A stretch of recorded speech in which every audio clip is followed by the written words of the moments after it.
I don't want to be a caregiver.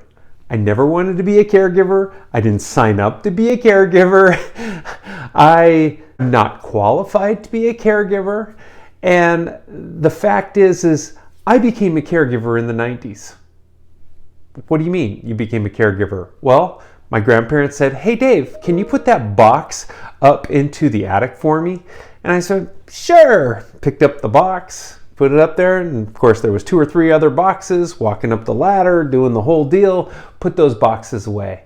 Next time I showed up, hey Dave, we can't reach up here, or could you do this for us? And hey, I got this heavy stuff outside I need help with. Yeah, no problem. Well, pretty soon that, hey, yeah, no problem, turned into every time I showed up, it was about an hour's worth of work. Not a huge deal for my grandparents that I love so much and were so meaningful to me, but this happens to us, and sometimes what happens is the work that we're doing gets a little lopsided, and we end up being a caregiver for the people that we didn't really intend for that to happen. This happens all the time in the United States, probably throughout the world, and I've heard this story so many times you can't even believe it. Many women, especially, will come to me and say, this is what I do. I've done this for 20 years. Basically they have sacrificed their whole life to be a caregiver for their parent or in-laws. And it surprised them at some point. They kind of figured it out, like, hey, I made this decision even without making that major decision.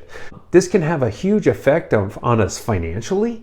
It could have an effect on us mentally, physically, and of course, financially. Maybe we didn't take that promotion because we had these other obligations, or our family life, our marriage, or our children, didn't get the same level of attention because there was so much work being done on this other side.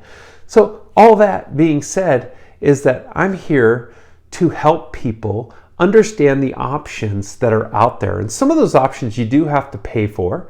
They're not free options, but I'm here to say even the options that you're giving should not be free. That's not a fair trade, right? Because you are giving up your time and sometimes your life in order to provide this type of help and care for an elderly parent. Often caregiving will take a toll on us.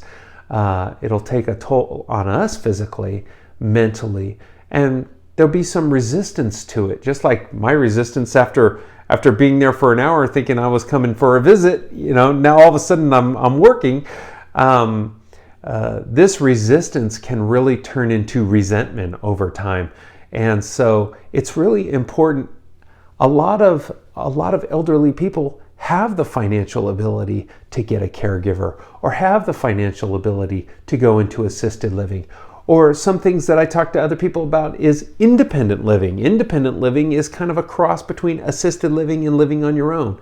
So these are all different options that I can talk to you about. And give me a call if you have questions about this. I'd like to take you in further, take you on a tour, and we can do all that stuff. But mainly, be very aware of what you're giving up in your own life in order to help your parent stay at home. Okay? All right, talk to you soon.